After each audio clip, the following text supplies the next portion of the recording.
छठ पूजनवा सजनवा घरे आ जाइती।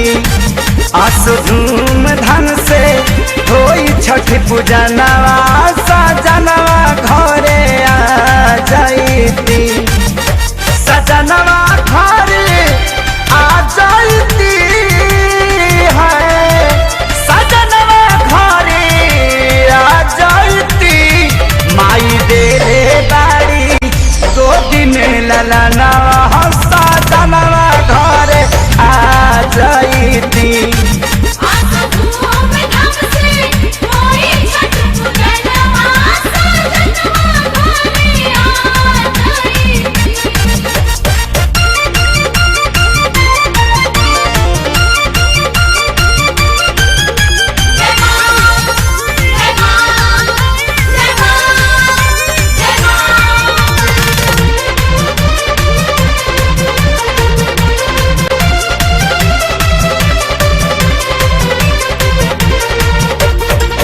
करब जानी देरी जल्दी टिकट कटाए, खरना से पहले राजा रौरा चली आए।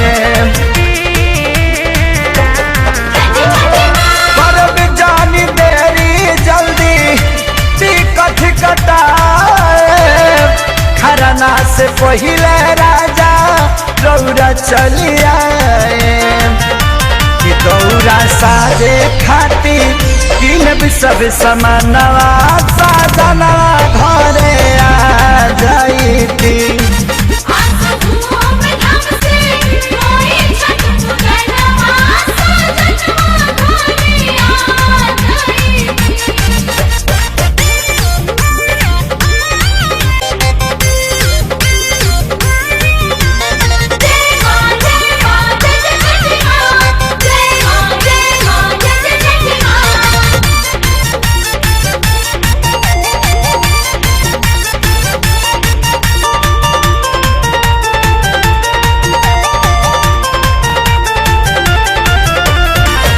बहिनी के पियरी माथे दौरा उठाई, हमारा संगे संगे रौरा छठी घाट जाए।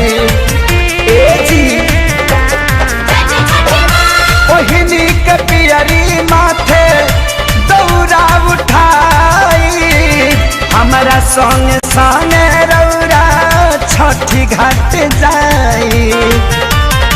माई भरले बारी खुशी से अंगनवा सजनवा घरे आ जाइती।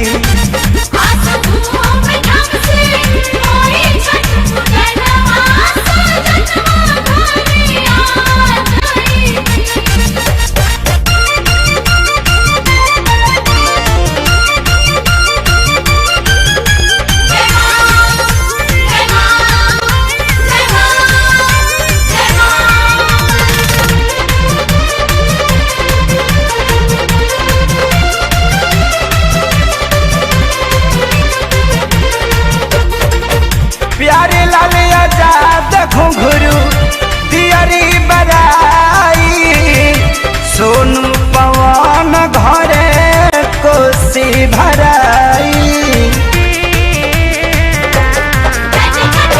प्यारे लाल आजाद घुंघरू दियरी बराई, सोनू पवन घरे कोसी भराई।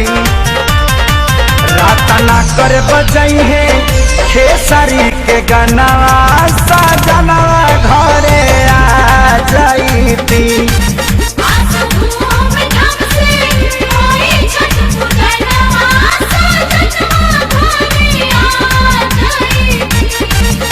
सजनवा घरे आ जाइती है, सजनवा घरे आ जाइती। मैया देले बारी गोदी में ललनवा सजनवा घरे आ जाइती।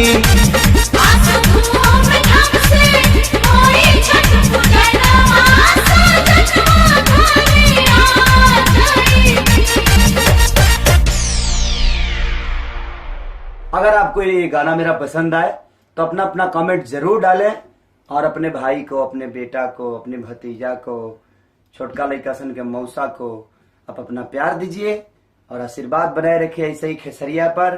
छोट बच्चा लोग के ढेर सारा शुभकामना, दीपावली की ढेर सारा बधाई। और चाइना वाला कोनो बम नहीं खे फोड़े के, खाली अपना यहाँ का पटाखा उड़ावे के बा। मुँह बम पटाखा देवाल पर फेंक के बजैहलो मरिहलो भड़ाम भड़ाम करी, वही से खुश रहिए। चाइना वाला कोनो बायना नहीं खा देवे के। ठीक, प्रणाम। छठ के ढेर सारा शुभकामना, दीपावली के ढेर सारा बधाई।